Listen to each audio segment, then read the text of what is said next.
Olá, André Novo aqui, seja bem-vindo a mais um vídeo aqui no canal. E hoje eu quero compartilhar com você esses 12 passos práticos para a construção do segundo cérebro. O que é isso? Eu li um livro chamado Criando um Segundo Cérebro, se não foi exatamente isso, é praticamente isso. E no final desse livro ele elenca esses 12 passos, dos quais eu simplesmente excluí dois, que sinceramente eu não acho que eles são tão relevantes.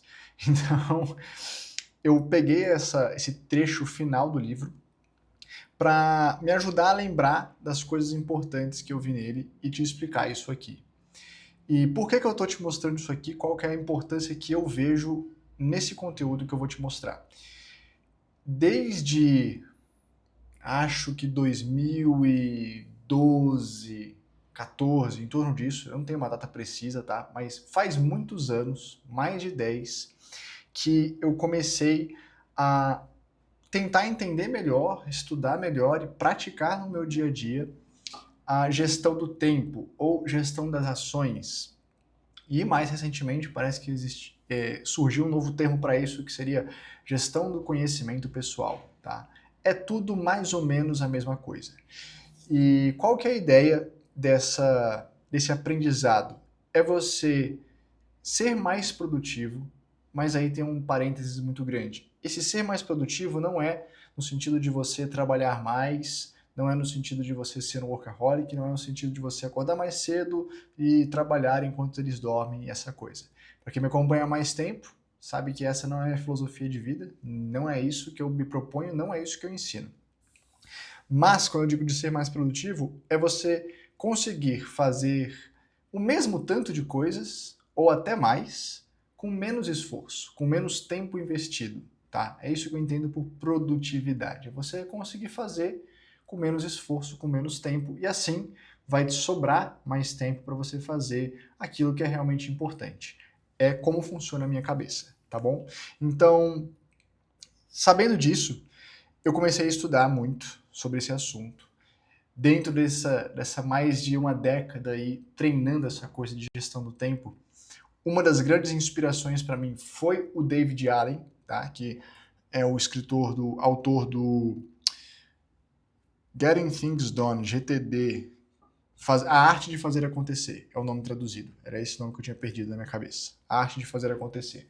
É um livro muito bom, mas eu me perdia na complexidade dele. No sentido de que é tão rebuscado o processo, ele é tão pormenorizado, tem tanto detalhe, tem tanta filigrana, que por vezes eu me perdia no processo de organizar, e isso me fazia gastar mais tempo organizando do que fazendo o que precisa ser feito. Ao longo do tempo, eu fui cada vez mais simplificando o GTD, até chegar numa versão minha do GTD, tá? Que era uma coisa, enfim, mais simples, bem mais simples. Mas ainda existia uma lacuna, e essa lacuna era organizar as informações como um todo. O GTD ele me ajudou muito a organizar tarefas. Porém, a vida não são só tarefas, a vida tem algo a mais, tem coisas que são diferentes, tem coisas que exigem de você uma atenção diferente. Por exemplo, na sexta-feira passada, eu dei uma mentoria para os alunos da comunidade Sátua, falando sobre foco na rotina. E aí eu precisava preparar essa aula. E aí, essa aula não vai estar na minha gestão de tarefas. Essa aula não basta eu escrever lá na minha gestão de tarefas preparar aula. Não, isso seria muito pouco. Eu precisava compilar informações. Cadê essas informações? No GTD, ele te ensina a jogar isso numa pasta de referência geral, tá? Ali fica tudo que não é ação, ali fica tudo que você quer guardar, mas não exige ação. É mais ou menos isso que ele faz, simplificando bastante. Só que isso não me dava a acionabilidade necessária, então eu ficava um pouco perdido ainda nesse universo de arquivar informações. E aí que entrou esse livro, que é fantástico, porque ele é realmente focado para organizar a sua vida digital e fazer isso digitalmente.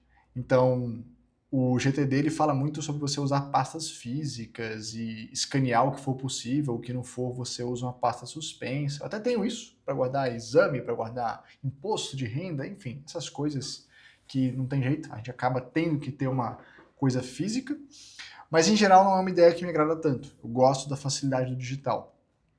E foi aí que eu entrei nesse livro. Além disso, eu tenho a ideia de fazer esse vídeo. Foi por isso que eu cheguei no livro, foi por isso que eu estudei, gostei e estou aplicando, tá? E por que eu estou gravando esse vídeo?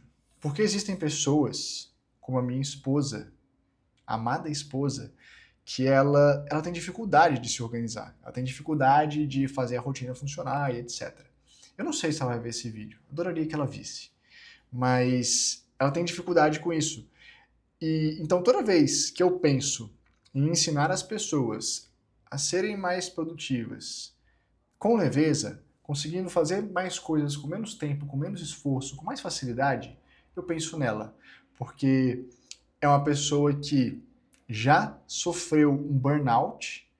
Se alguém sabe o que é isso, sabe que não é legal, que não é brincadeira, que é uma parada pesada, é um estado de sobrecarga mental muito grande. E isso acontece em partes, tá? Não vou entrar em detalhes da história dela, mas em partes isso acontece por sobrecarga da sua mente.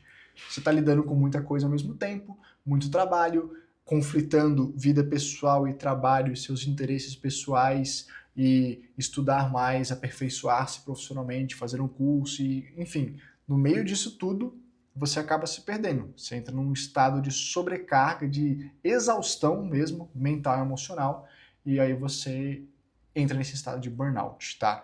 Então, eu sempre penso nela quando eu penso em ensinar isso aqui, porque eu acredito que se você conseguir encaixar esse conceito na sua vida real, vamos dizer assim, você vai conseguir ter um dia a dia com mais clareza mental, ter um dia a dia com mais leveza. Você conseguir colocar isso na sua rotina, isso. E, junto com isso, você estar constante numa prática de yoga, aprendendo as técnicas e estudando e praticando, etc. Se você conseguir fazer isso, eu tenho muita convicção de que você vai ter uma qualidade de vida muito grande. Acho que você vai se tornar um ser humano melhor, tá? Vamos dizer assim. É isso, feita essa breve introdução bem grande, vamos entender esses 12 passos que viraram 10, tá?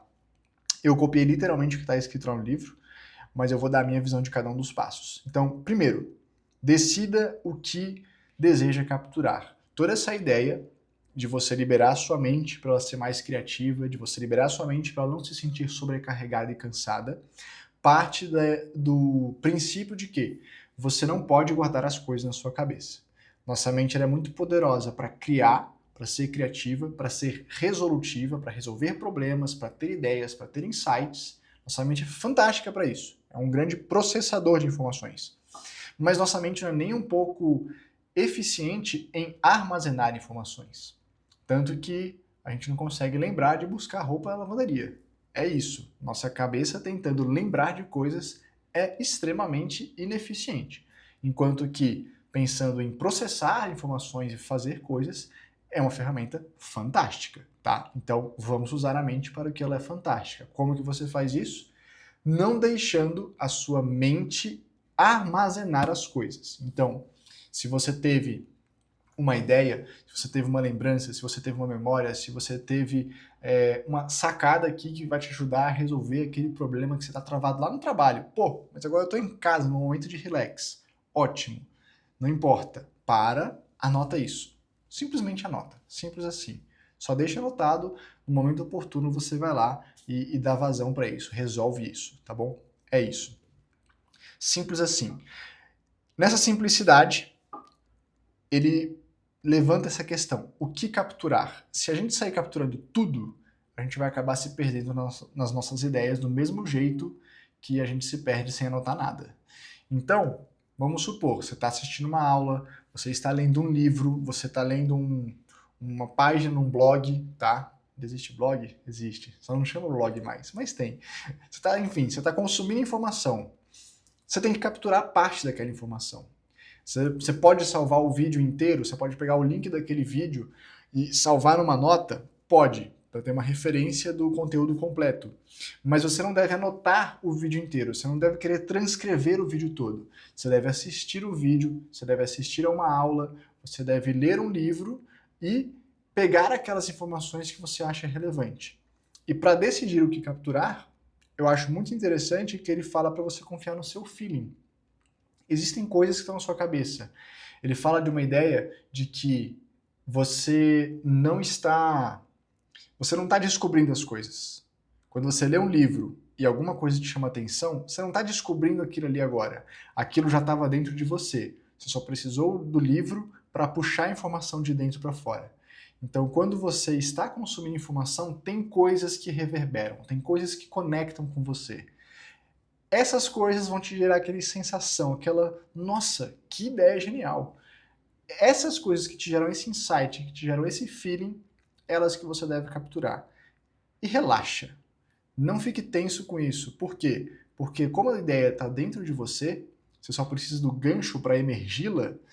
Se você não capturar ela agora, por um descuido, porque não prestou atenção, porque se distraiu, tanto faz, porque você não achou ela relevante, mas se isso está dentro de você e reverbera, você vai ter outras oportunidades de trazer isso à tona e essa informação vai chegar até você, tá?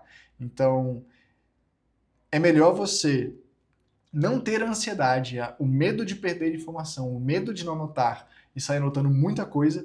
É pior você fazer isso do que você anotar pouco e ter que se deparar com uma informação de novo e de novo e de novo para considerá-la relevante o suficiente para ser anotada.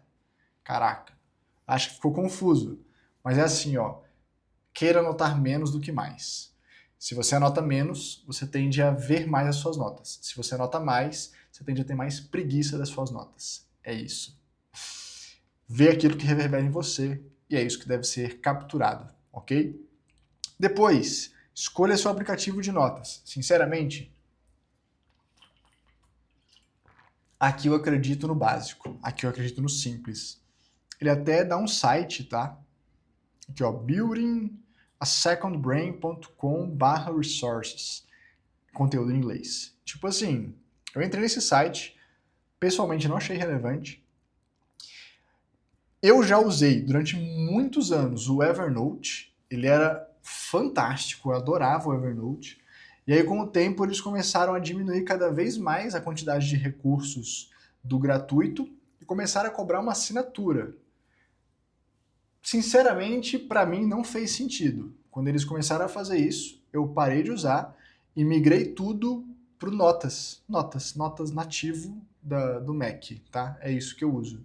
Se você usa Windows, tenho certeza que tem um aplicativo nativo de notas. Se não tiver, vai ter um Google Notas, sei lá. Vai ter aplicativos gratuitos. Eu acredito muito nesses aplicativos mais simples. Por quê? Porque eles não têm restrições. O Evernote, o que aconteceu?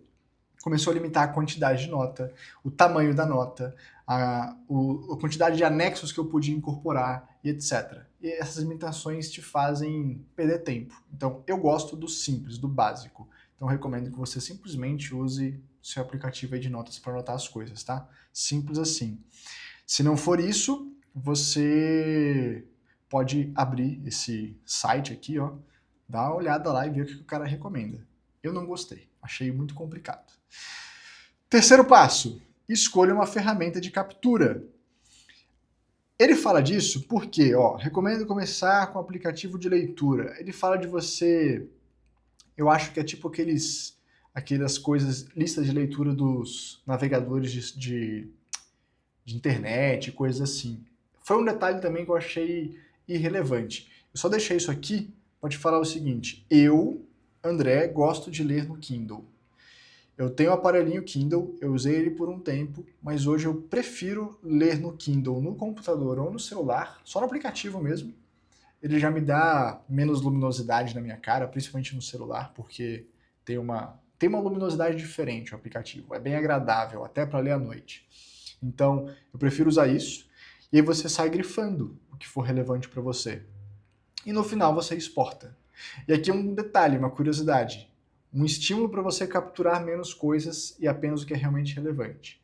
Depois que você termina de ler um livro no Kindle, você tem a possibilidade de exportar as notas, tá? Você clica lá, enfim, tem como mandar para o seu e-mail. Tudo que você grifou.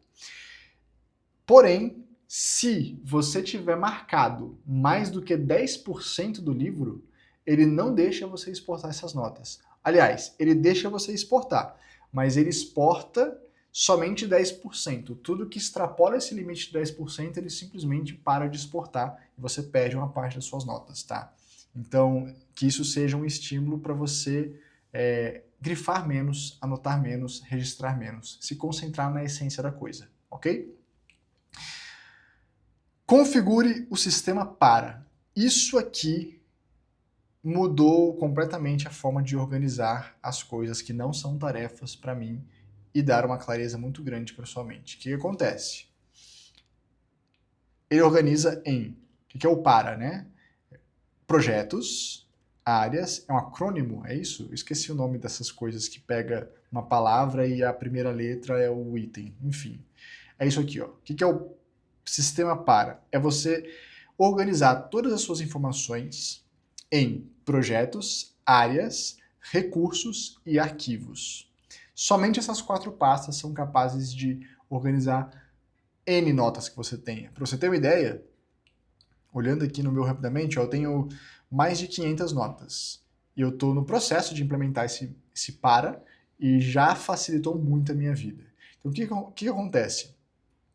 O para, ele organiza as informações por ordem de acionabilidade. Ele inventou essa palavra aqui muito doida. O que quer dizer isso? Ele organiza as informações com base no quanto você precisa consultá-las. Então, o que são os projetos? São as coisas com as quais você está envolvido no curto prazo. Então, eu falei da aula que eu estava organizando na semana passada, eu criei um projeto, mentoria de rotina focada. E aí eu fui organizando notas e informações sobre isso lá, fui preparando a apresentação que eu mostrei para os alunos lá e assim por diante. Inclusive, eu transmiti ao vivo. Se você viu, espero que você tenha curtido. Se você não viu, não fica mais disponível, somente para alunos. Se você quiser ser aluno da comunidade Sattva, no link desse vídeo vai ter, na descrição desse vídeo vai ter o link para você conhecer, tá bom? E aí os projetos ficam ali, nessa pasta onde você mais consulta. O que é um projeto? É uma coisa com a qual você está engajado no curto prazo, e ele tem começo, meio e fim. Você tem muito claro qual que é o objetivo do projeto. Acabou o projeto, está resolvido. Você pode pegar aquilo ali e arquivar, que inclusive é o último item, olha só. Vou explicar fora de ordem, porque fica didático. O que seriam os arquivos? Terminei um projeto, não preciso mais dele. Jogo no arquivo. No futuro, pode ser que eu queira consultar o que está ali. Quer ver um exemplo? Recentemente eu fiz uma viagem com o Telzinho, com 5 meses de idade, o bebezinho. A gente queria viajar com ele ainda na licença maternidade da Fê. Pegamos e viajamos com ele com 5 meses, fomos para Califórnia. Pô, tem que organizar, né? Para onde você vai, lugares que você vai visitar, aí você reserva uma hospedagem, reserva um aluguel de carro, reserva N coisas, sei lá, o que mais, comprovante, notas, enfim, você sai organizando um monte de coisas para viagem. O que eu fiz com tudo isso? Guardei aqui numa pastinha dentro de projetos, estava tudo lá, o itinerário todinho da viagem. Terminou a viagem, passou, e agora? Agora eu pego esse arquivo, né, dessa pasta, viagem para Califórnia, joguei em arquivo. Um dia, quando eu for viajar de novo, ou se alguém quiser uma recomendação do que fazer na Califórnia, sei lá, eu tenho esses dados aqui, eu posso mostrar para alguém, eu posso reutilizar isso aqui para organizar uma próxima viagem, tá? Para saber quanto custa, para fazer um orçamento, etc. Então, para o arquivo, vão aquelas coisas que estão inativas, tá? Mas você não quer jogar fora, você quer deixar ali. Pode ser que seja útil, né? Um dia, deixa lá. Como eu uso um aplicativo nativo do celular, não tem limite, então vai guardando. É só ficar bem organizado que você pode deixar aí. Depois dos projetos, a gente tem as áreas, a pasta áreas. O que é isso? As áreas é tudo aquilo em que você está engajado no longo prazo. Então, você trabalha. Quais são as suas responsabilidades no trabalho? Vou me pegar de exemplo, tá? Poxa, eu crio conteúdo para vocês. Eu crio conteúdos aqui, eu crio conteúdo no Instagram, eu mando e-mail, tudo isso é uma área onde eu preciso colocar a minha atenção. Eu tenho a comunidade Sattva, que é a minha comunidade paga para os meus alunos, e eu preciso entregar um nível de qualidade ali para eles. É uma outra área que exige minha atenção. Você pode ter o seu relacionamento e você pode criar, vamos supor que você quer colocar atenção maior no relacionamento, você está num momento de vida que isso faz sentido. Você pode pegar o seu relacionamento afetivo, seu cônjuge e cria uma área e começa a se empenhar naquilo ali. Você pode ter uma área, por exemplo, de adestramento de cães. Eu já tive, tá? Hoje não tenho mais. Por quê? Porque eu estava engajado em educar as cachorras, em adestrar as 2 vira-latas que tenho aqui em casa. Chegou um momento que elas já estão muito bem educadas, então não tem necessidade de eu olhar tanto assim para essa informação. E aí ela foi para uma outra parte, ela foi para o arquivo, inclusive. Tá? E assim vai. Áreas são processos. Criar conteúdo, no meu caso, né, gravar vídeo para você, não é uma coisa que tem começo, meio e fim. Cada vídeo tem, mas não compensa, não faz sentido que cada vídeo seja um projeto. Senão eu ia viver fazendo um projeto todo dia. Então, é uma área. Produzir vídeos aqui para o YouTube. Então, essa área fica ali constantemente recebendo minha atenção e isso vai durar uns bons anos, porque esse é o meu projeto de vida, tá? Ensinar yoga para vocês com foco em filosofia, para que vocês tenham uma vida melhor. Acho que deu para entender o que são áreas. O que é áreas? Depois, vem os recursos. O que são os recursos? É tudo aquilo que é informação relevante, que você pode querer consultar em breve, porém não é nenhuma área de atenção, nem um projeto de curto prazo. Então percebe que o projeto você vai acessar muito, porque é uma coisa de curto prazo. As áreas você também deve acessar com uma considerável frequência, porque é algo que faz parte do seu dia a dia, são processos da sua rotina, trabalho, vida pessoal e coisas que você está engajado a longo prazo. Então não tem uma deadline tão próxima, né? Não tem um limite, uma data limite para você entregar aquilo, vamos dizer assim, mas você vai ficar muito tempo engajado, você tem que olhar isso sempre. Já nos recursos, eu poderia pegar as informações ali de adestramento das cachorras e colocar em recursos. Por quê? Elas estão adestradas, mas eu quero dar uma olhada nisso aqui de vez em quando, eu quero rever esse material de vez em quando, eu quero dar uma estudada a mais.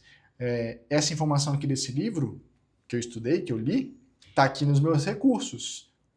O que eu tinha que fazer com ele, que foi a apresentação de sexta-feira, a aula de sexta-feira, eu fiz. Hoje eu peguei de novo para gravar esse vídeo para você. A partir disso, vai estar em recursos. Eu quero ver essa informação eventualmente, eu quero dar uma estudada nisso, eu quero consultar porque eu estou aplicando isso na minha rotina, vai estar lá em recursos. São informações úteis, são áreas de interesse com as quais você quer interagir com mais frequência do que os arquivos, porque o arquivo é aquilo que está inutilizado. Perdi o interesse nesse assunto, projetos concluídos, quero só guardar. É isso. É uma questão de acionabilidade. Aquilo que você olha mais fica em projetos ou áreas. Aquilo que você olha menos em recursos. E aquilo que você não quer nem olhar vai para arquivo. É mais ou menos essa a ideia. Depois, inspire-se identificando os seus 12 problemas favoritos. Eu gostei dessa ideia, mas eu ainda não coloquei ela em prática. Sejamos sinceros. O que ele quer dizer com isso aqui? Ele quer dizer para você, é uma ideia de um cientista, se eu não me engano, tá? Não lembro o nome dele, mas é um cientista que ele tinha seus 12 problemas favoritos, ou seja, tinha 12 questões na cabeça dele com as quais ele estava constantemente preocupado e buscando respostas. Então, ele estava constantemente tomando notas, registrando informações que pudessem ajudá-lo a responder aquelas 12 questões, tá? Então você pode pensar sobre isso. Com certeza existe alguma questão aí na sua cabeça que sempre te preocupou, que sempre chamou sua atenção, que você sempre quis saber a resposta para essa pergunta e isso te inquieta. Isso faz você comprar livros para ler, isso faz você comprar cursos para fazer, isso faz você ir atrás de vídeos no YouTube, isso faz você correr atrás de informação. Por quê? Porque tem alguma dúvida na sua cabeça. Por exemplo, você está vendo esse vídeo, talvez seja uma questão importante para você. Como meditar, como praticar yoga de casa, como ter a mente mais focada, como tomar decisões com mais clareza, como não me sentir sobrecarregado com a minha rotina, coisas assim. Estou dando exemplos, que talvez uma dessas questões faça sentido para você. Então você pode anotar essas perguntas que te inquietam e, de forma natural, ir buscando respostas para elas. Provavelmente você já busca resposta para essas questões. Você só não está fazendo isso de forma sistemática e organizando essas ideias. Se você fizer isso, você vai chegar mais perto da solução dessas questões. 6. Capture automaticamente trechos destacados do e-book quando estiver lendo. É a mesma ideia que estava aqui atrás, por isso que eu não... Aqui, ó, ferramenta de captura. Tem extensões, tá, para você capturar e-mails, tem extensões para você ficar capturando as coisas na internet, os vídeos, prints das páginas e coisas assim. Eu acho que não precisa complicar o simples. E esse 6, aqui sim entraria o Kindle. Eu não uso nada além do Notas e Kindle. Apenas. Se eu ler uma coisa interessante na internet que eu gostei, eu copio o link ou copio parte do texto, coloco a fonte. Simples assim, tá? Acho que é chover no molhado. 7. Pratique a sumarização progressiva. A ideia disso aqui é bem interessante. Como eu falei para você, quando eu tive fazendo GTD, todo o tempo que eu tentei fazer o GTD e melhorar isso, que era o modelo do David Allen, eu tinha um problema que era a organização muito minuciosa. Isso me fazia perder muito tempo organizando e pouco tempo agindo, tá? Isso me incomodava. A sumarização progressiva é uma ideia de que você deve se concentrar no conteúdo das suas notas e não na organização delas. Então a organização você faz só ali, ó, projetos, áreas, recursos e arquivo. É só isso a organização, tá? É simples, é fácil, é rápida. Porém, o que você deve fazer? Você deve consumir as suas notas. Poxa, você tem uma nota ali sobre organização pessoal, você entra nela e você começa a ler as suas notas. E quando você lê as suas notas, você vai grifar os pontos importantes, igual eu estava fazendo aqui, ó. Você vai lá e você vai dar um negrito. Esse negrito já vai dar para você uma clareza maior de qual é o conteúdo que tem dentro daquela nota. Você ainda poderia chegar no começo dessa nota e fazer o que ele chama de, acho que é índice executivo, tipo, os 12 passos para conseguir uma mente... Tô viajando aqui, tá? Para conseguir uma mente focada e descansada com o grande volume de informações. Nem sei se é exatamente isso que está aqui dentro, mas vamos supor que você fizesse um índice remissivo aqui, ó. O que tem? Aí eu vou lá e crio tópicos. Venho aqui e coloco primeira coisa que tem aqui dentro, capturar. 2, tem a informação aqui de como escolher app de notas. Eu poderia ir fazendo uma espécie de índice. Quando você faz isso, está fazendo um resumo executivo de tudo que tem na nota. No futuro, eu não preciso parar e ler tudo que eu anotei. Eu posso chegar aqui, ler o meu resumo, e eu já sei mais ou menos o que tem aqui dentro. E eu decido ler essa nota ou não. Mas para fazer isso, eu preciso ter consumido antes a minha nota. Olha só que interessante. Olha como que isso aqui vai te poupar tempo.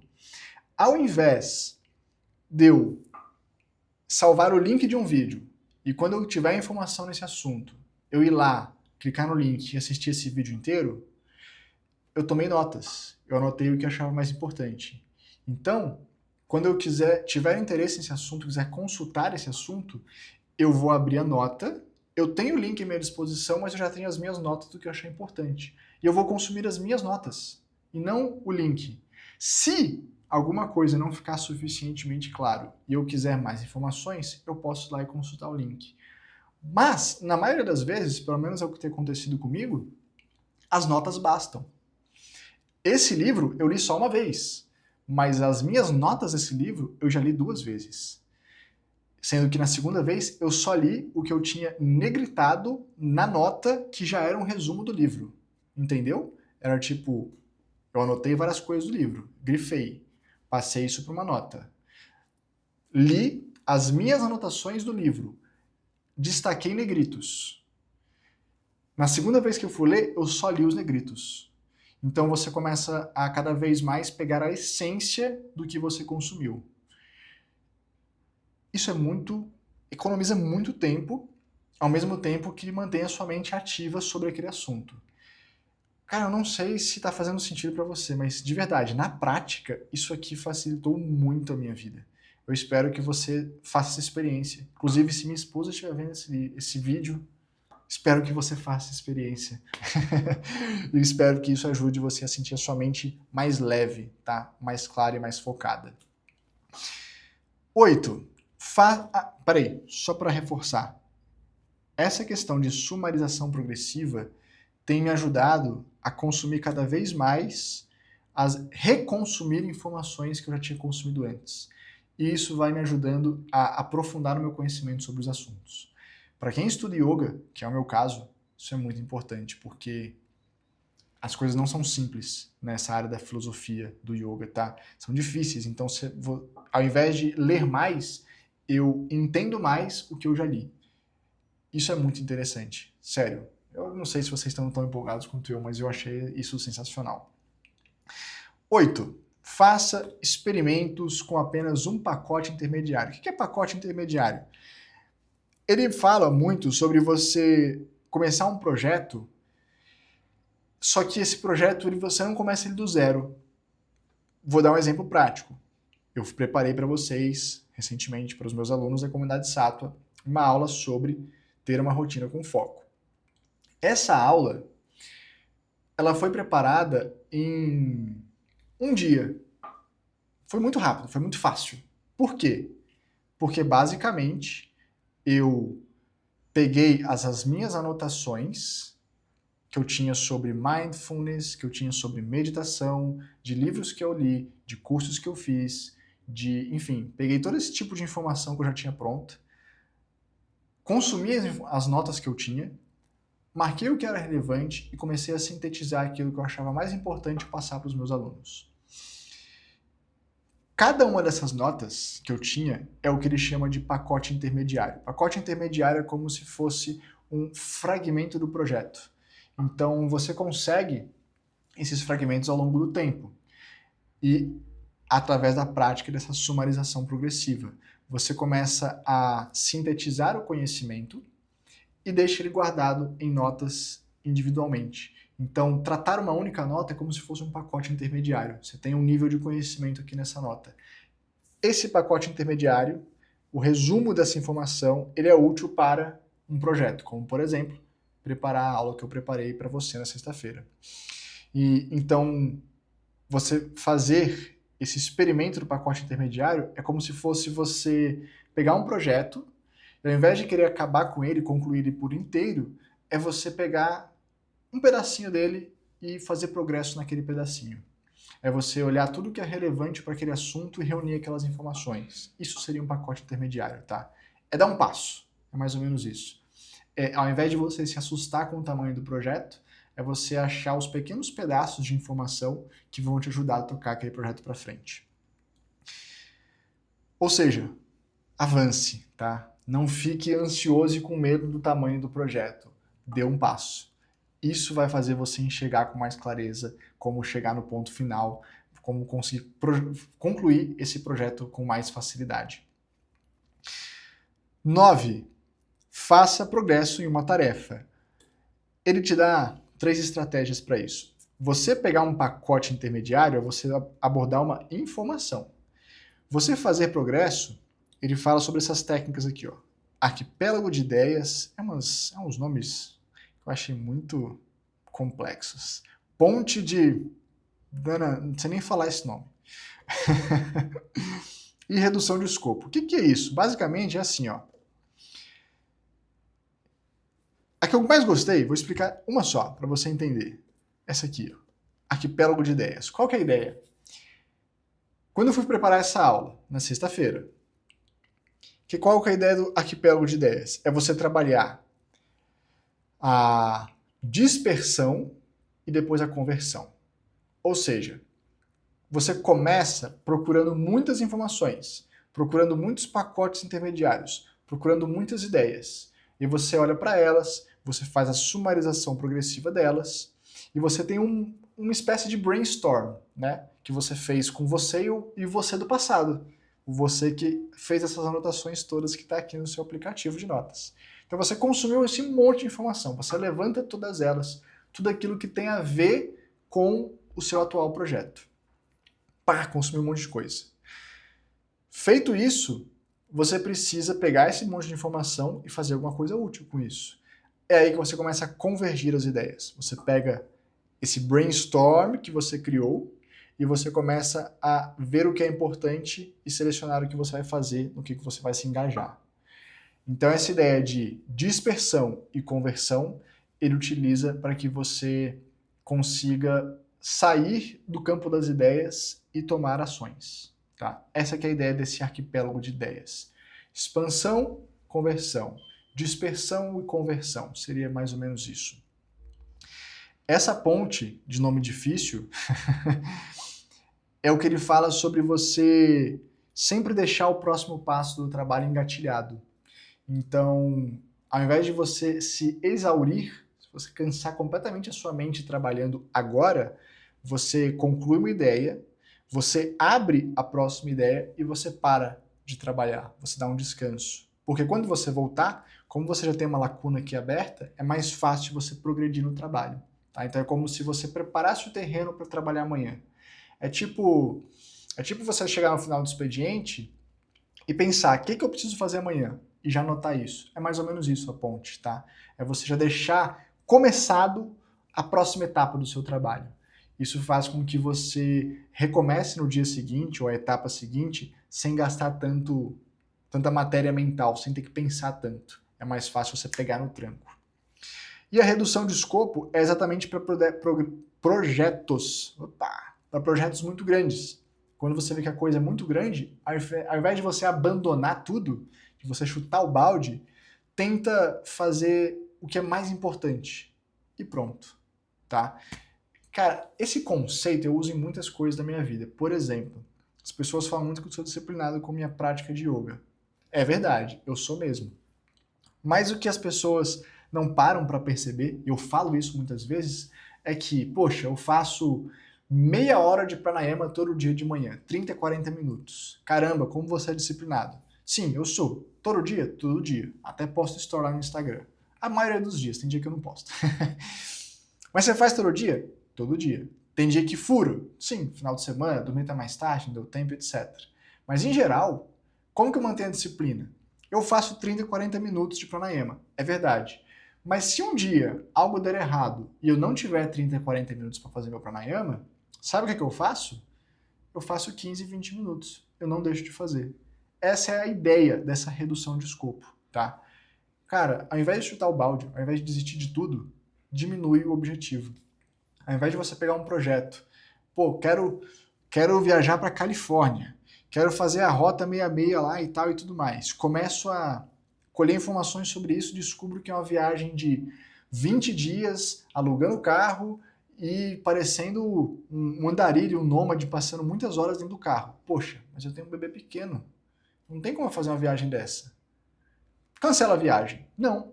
Reduz o escopo. Como que eu posso ir para Califórnia com um bebê pequeno? Vamos lá, vamos visitar menos lugares. Vamos fazer uma viagem mais sedentária. Vamos fazer menos coisas. É isso que é reduzir o escopo. Não chuta o balde. Só faz o que é possível nesse momento. Depois, se você quiser, você começa um segundo projeto com a ideia expandida, tá bom? Isso é muito bom para você alimentar a sua autoestima, para você perceber que você é capaz de começar e terminar as coisas. Faça uso disso, é motivador. E por último, agende uma revisão semanal. Isso aqui é uma outra coisa que no GTD eu estou testando, comecei a fazer agora, tá? Estou testando, mas essa revisão semanal é tipo assim, é você parar uma vez na semana e dar uma boa olhada nas suas notas que você capturou. geralmente você vai sair capturando um monte de coisa, isso vai se acumulando. Então tem um dia na semana que você tem que parar para ver tudo isso que você capturou, dar uma lida, dar uma olhada, dar uma grifada, fazer uma sumarização progressiva e pegar essas informações e organizar no seu sistema para, tá? Você não vai fazer isso a cada nota que você anota. Você vai separar um dia na semana para fazer isso. Basicamente, a revisão semanal é essa. No GTD era uma coisa muito cansativa também. O cara ficava querendo organizar isso diariamente, fazer revisão diária. Era um negócio que me cansava um pouco. Embora eu tenha tido a perseverança e a disciplina de fazer isso durante muito tempo. Funciona? Funciona. Mas é aquilo, você fica preso em organizar muitas coisas e isso tira o tempo que você tem para fazer as coisas, tá? Cara, esse vídeo ficou gigantesco, 40 minutos. Espero que tenha te dado um mínimo de clareza para que você consiga organizar melhor as informações da sua rotina, lidar melhor com as informações e ter uma rotina mais leve, mais focada. Espero que minha esposa assista esse vídeo, tenha paciência. Acho que ela não vai ter, porque ficou muito grande. Geralmente ela não vê meus vídeos no YouTube. Mas espero que tenha ajudado, tá? Se ficou muito confuso, pode deixar aqui nos comentários, pode deixar suas dúvidas. O que conseguir, eu respondo, resolvo. E o que eu achar muito complicado, eu posso gravar novos vídeos para ajudar vocês nisso, tá bom? É isso. Espero ter colaborado de alguma forma para você ficar um pouco mais inteligente com esse vídeo, um pouco mais focado, um pouco menos ansioso. E a gente se vê no próximo vídeo. Até lá!